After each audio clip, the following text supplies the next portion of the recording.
Hello friends, welcome back to my channel Learn Easy. Today we will study some important concepts on the topic the fundamental unit of life that is called as cell.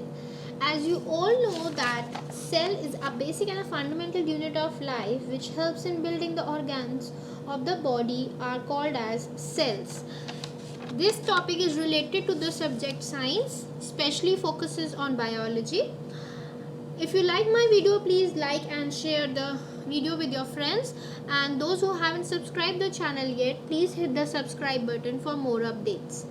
चलिए friends, आज start करते हैं जब अपनी video fundamental unit of life. इस video में हम पढ़ेंगे सेल किसने इन्वेंट किया था, what are the various types of cell, the properties of cell, and most important the parts of the cell, that is the structure of the cell, what is a cell made up of, and we will study the each part in detail with some frequently asked questions in your exams. So this topic is important from CBSE point of view and any teaching related exams if you are giving. So let's begin with the first topic as invention of the cell. As you all can see on your screen, you can find a picture of a man. His name is Robert Hooke. So Robert Hooke was the first person who invented the cell. He observed a cork tissues in under the microscope. This cork is obtained from the bark of a tree. Friends, यहाँ पे मैं आपको ये बताना चाहती हूँ कि Robert Hooke 1665 में ईयर फर्स्ट पर्सन थे जिन्होंने कॉर्क के थ्रू सेल्स को इन्वेंट किया। कॉर्क क्या होता है? जब हम बार्क ऑफ अ ट्री, जब हम ट्री की जो ट्रंक होती है उसको हम जब स्क्रैप आउट करते हैं तो उसमें से हमें कॉर्क मिलती है। जब उन्होंने माइक्रोस्कोप के अंडर ऑब्जर्व करा कॉर्क को तो देखा कि कॉर्क एक मधुमक्खी के छत्ते मतलब हनी कॉम्ब जैसा लगता है, which has little compartments, and now little compartments he associated these little compartments as cells. So as we can see that with the help of cells, combination of cells form a tissue, and with the multiple tissues an organ is formed and many organs form a part of a body, right? तो यहाँ पे सबसे पहले दो important questions जो arise होते हैं, who invented the cell? Robert Hooke invented the cell, and in which year he invented the cell? 1665. बढ़ते हैं नेक्स्ट टॉपिक की तरफ। Now cell, what is cell? Cell की कुछ प्रॉपर्टीज को हम पढ़ना चाहेंगे। जैसा कि मैंने आपको बताया कि cell is basic and fundamental unit of life. इसका मतलब है कि cell has different shapes but they have similar structure. इसको और डिटेल में अगर हम समझना चाहते हैं तो अगर जो शेप और साइज होता है सेल का वो डिपेंड करता है कि स्पेसिफिक फंक्शन जो वो परफॉर्म करेगा। जैसे अमीबा होता है वो चेंजिंग शेप्स में आता है। नर्व सेल होती है उसकी बहुत एक पेक्यूलियर शेप होती है। पेक्यूलियर मतलब बहुत डिफरेंट शेप होती है। सेकेंड पॉइंट यहाँ पे है cells divide to produce cells of their own kinds. जब भी सेल डिवाइड होते हैं तो वो अपने जैसे और सेल्स, प्री एग्जिस्टिंग सेल्स में से और अपने जैसे नए सेल्स बनते हैं, right? And each component of the cell called as cell organelles perform division of labour. मतलब जो भी सेल के कंपोनेंट्स है, सेल के अंदर बहुत सारे कंपोनेंट्स होते हैं जिनको सेल ऑर्गेनल्स बोलते हैं, ये डिटेल में भी पढ़ेंगे। तो ये डिवीजन ऑफ लेबर सब मिल बांट के काम करते हैं। किसी को कोई न्यू मटेरियल बनाता है सेल के लिए, कोई वेस्ट मटेरियल को क्लियर करता है, कोई सिंथेसाइज करता है मटेरियल, राइट? चलिए तब हम पढ़ते हैं वेरियस टाइप्स ऑफ सेल्स क्या होते हैं। देखिए वेरियस टाइप्स ऑफ सेल आप अपनी स्क्रीन पे देख सकते हैं। We have lots of examples here. First is the muscle cell, right? Muscular cell हो गया, connective tissue cell, cartilage cell, liver cell, bone cell, red blood cells.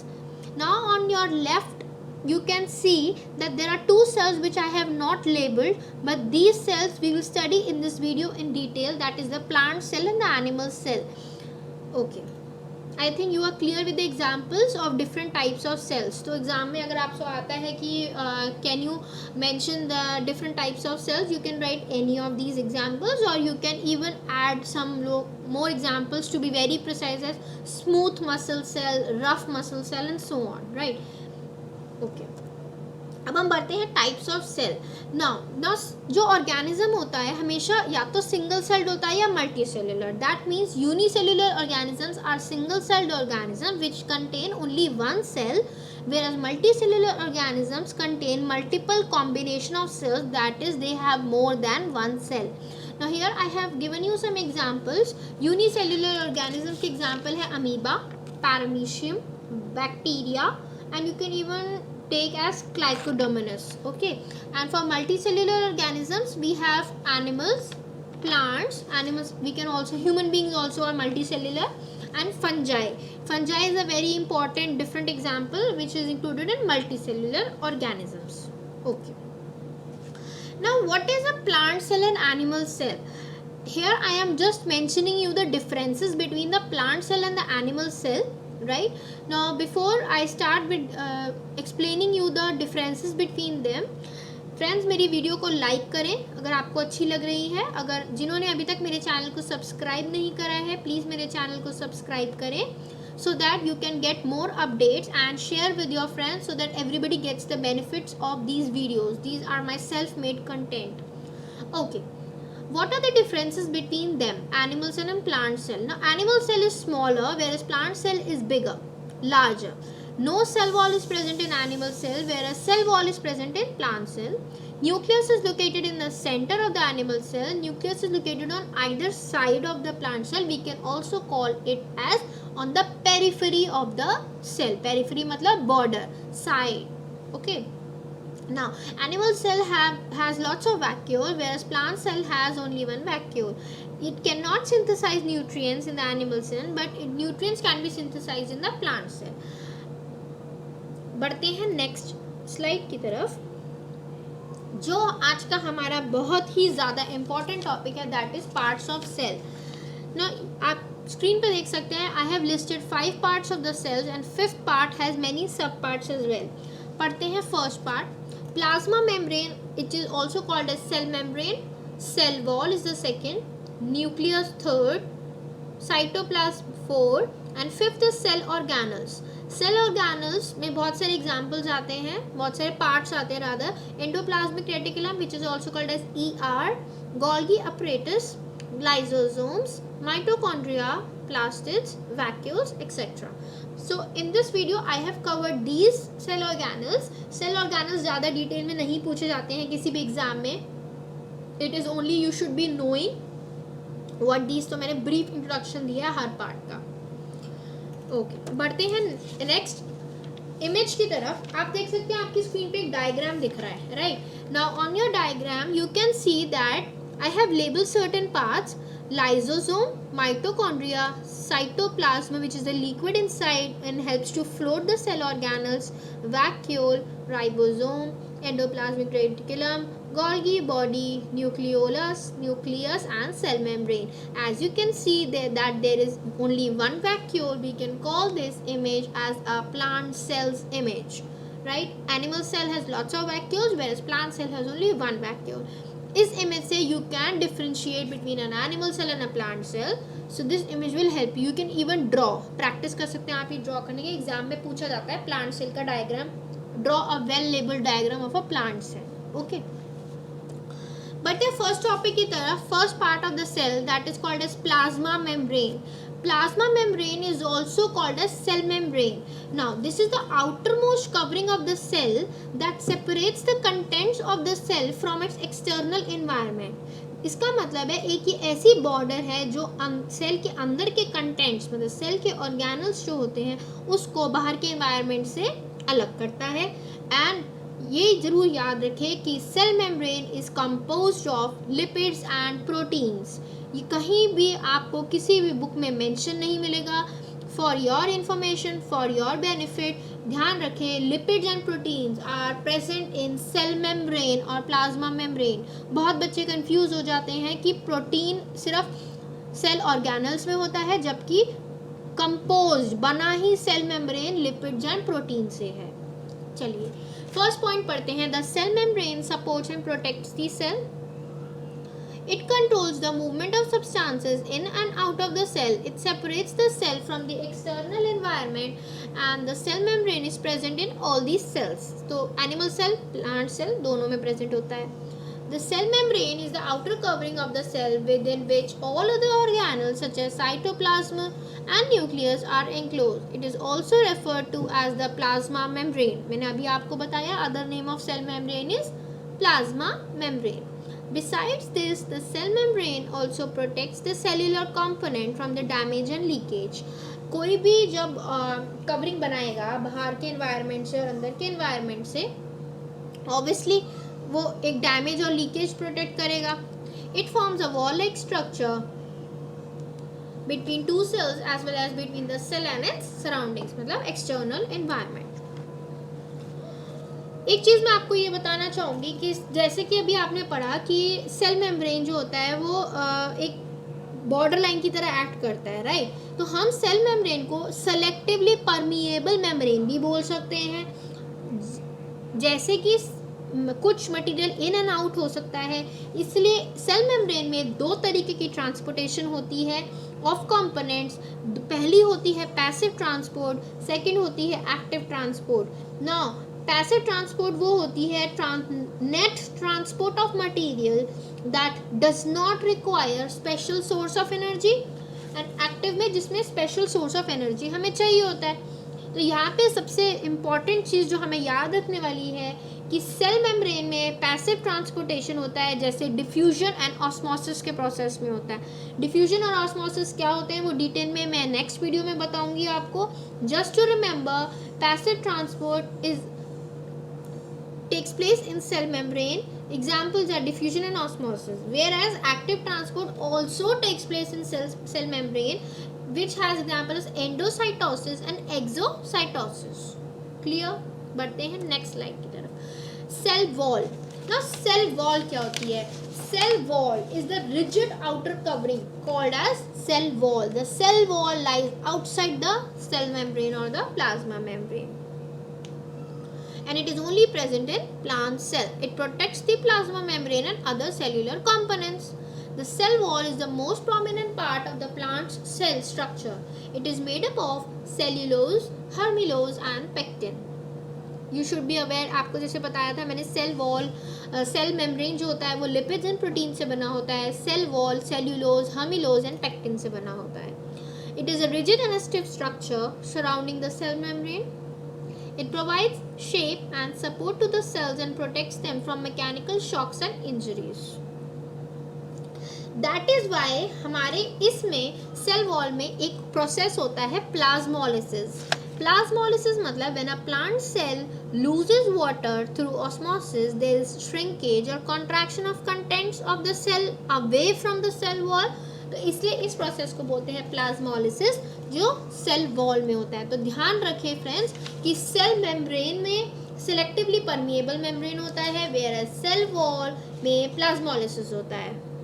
ध्यान रखें, कुछ ऐसी टर्म्स हैं जो आपको याद रखने में हेल्प करेंगी. बढ़ते हैं थर्ड, न्यूक्लियस. ना न्यूक्लियस क्या होता है? Nucleus is a double layer covering called nuclear membrane. It has pores which allow the transfer of material from inside the nucleus to outside. Right? Nucleus में DNA होते हैं. DNA everybody knows that hereditary information होती है. Similarly, cell में भी एक hereditary information store करने के लिए we have nucleus. Now, it sends signals to the cell to grow, mature, divide and die. The nucleus is surrounded by nuclear envelope. Envelope को हम बोलते हैं nuclear membrane भी बोल सकते हैं, that separates the DNA from the rest of the cell. The nucleus protects the DNA and is an integral component of the plant's cell structure. तो ध्यान रखिए फ्रेंड्स यहाँ पे कि न्यूक्लियस के क्या क्या फंक्शंस होते हैं. First function is it controls the cellular activities, involved in the synthesis of ribosomes, contains hereditary info, and it is responsible of cell division and transfer of genetic material to offsprings. Clear है? Okay. अब हम बढ़ते हैं cytoplasm, the fourth topic, fourth part of the cell. It is the large region of each enclosed by the cell membrane is called as cytoplasm. It is composed of many specialized cells organelles, and each organelles perform a specific function. The cell organelles such as endoplasmic reticulum, vacuoles, mitochondria, ribosomes are suspended in cytoplasm.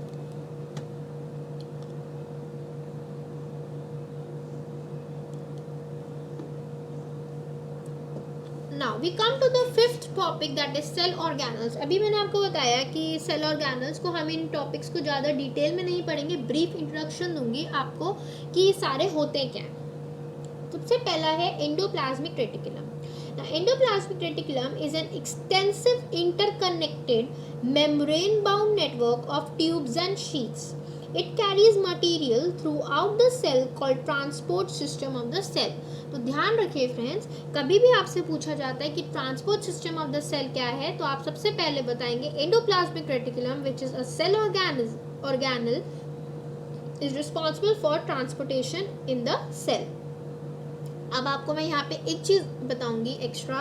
Endoplasmic reticulum में दो type का होता है, RER that is rough endoplasmic reticulum, SER smooth endoplasmic reticulum. Now RER that is rough endoplasmic reticulum is involved in protein synthesis, whereas SER smooth endoplasmic reticulum is involved in lipid synthesis. Okay, now Golgi bodies. Golgi bodies, सबसे पहले Camillo Golgi was the first person who invented the Golgi apparatus with the help of Golgi bodies. Now Golgi bodies को हम cell का post office बोलते हैं. जैसे उसको transport system बोलते हैं एंडोप्लाज्मिक रेटिकुलम को, ऐसे गोल्गी बॉडीज को हम बोलते हैं पोस्ट ऑफिस. क्यों पोस्ट ऑफिस बोलते हैं? क्योंकि इसमें मटेरियल डिस्पैच होता है in and out of Golgi apparatus, right.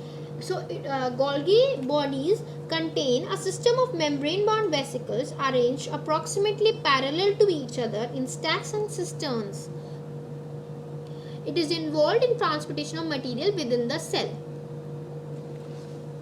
So, यहाँ पे ब्रीफ करेंगे. Golgi bodies जो होते हैं उनका फंक्शंस क्या क्या होता है? Storage, modification, packaging of product in vesicles and formation of lysosomes. तो 4 फंक्शन मैंने आपको बताए हैं गोल्गी बॉडी के. अब हम बढ़ते हैं mitochondria. Now mitochondria is called as the power house of the cell, right. Endoplasmic is transport house of the cell, Golgi body is the post office of the cell, and mitochondria is called as powerhouse of the cell. It is called so because it produces ATP, the cell's energy currency.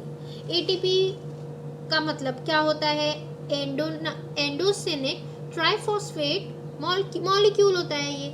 Now the energy which is required for chemical activities needed for life is released by mitochondria in the form of ATP molecules. Right. ATP is known as energy currency of the cell. तभी यहाँ पे mention किया है कि ATP क्या है? Cells energy currency.